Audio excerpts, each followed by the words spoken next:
आप सभी का स्वागत है।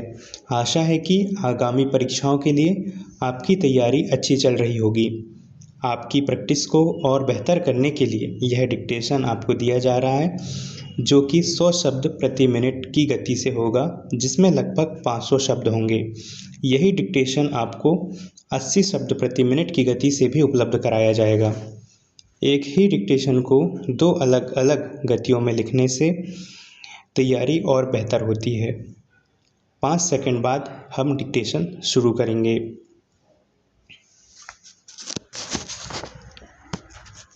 Ready, start.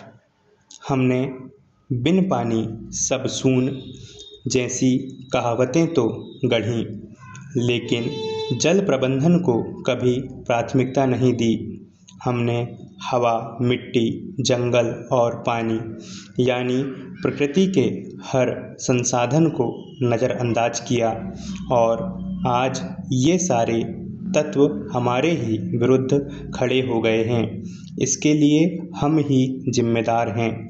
धराली की त्रासदी ने एक बार फिर पूरे देश को झकझोर दिया है, और यह केदारनाथ जैसी घटनाओं की याद दिला गई। अभी हताहतों की संख्या स्पष्ट नहीं है, क्योंकि पीड़ितों में स्थानीय निवासी भी थे और यात्री भी। एक क्षण में सब कुछ समाप्त हो गया। धराली उजड़ गया, जीवन शून्य हो गया। इस घटना के कारणों की पड़ताल जारी है, लेकिन कुछ बातें अब बहुत स्पष्ट और महत्वपूर्ण हैं, जिन्हें समझना हम सबके लिए आवश्यक है।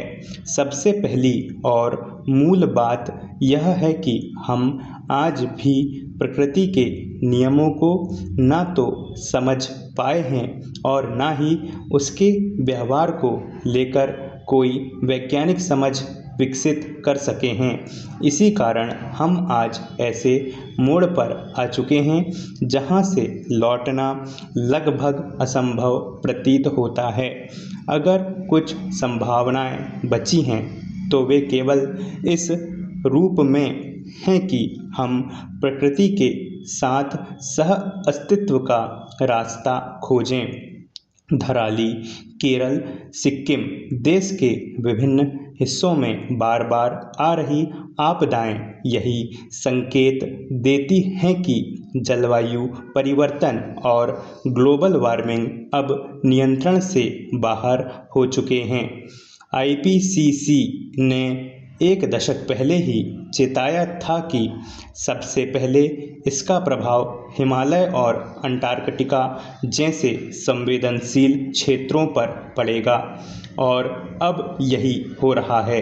पारिस्थितिक दृष्टिकोण से देखें तो जहाँ जहाँ प्रकृति के साथ अत्यधिक हस्तक्षेप हुआ है, जैसे हिमालय, केरल, चेन्नई, वहाँ विनाशकारी घटनाएं लगातार सामने आ रही हैं।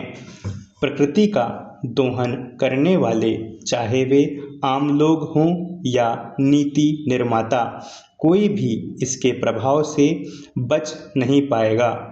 अगर धराली की घटना को वैज्ञानिक दृष्टिकोण से देखें तो स्पष्ट होता है कि यह घटना न तो अतिवृष्टि की थी, न ही सामान्य फ्लैश फ्लड जैसी।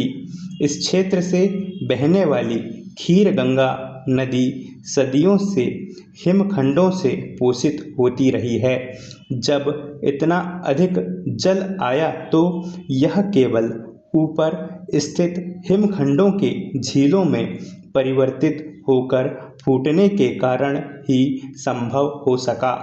ऊंचाई वाले इलाकों में वर्षा की माप सटीक नहीं हो पाती, पर यह स्पष्ट है कि हिमखंड और वर्षा दोनों ने मिलकर यह तबाही मचाई।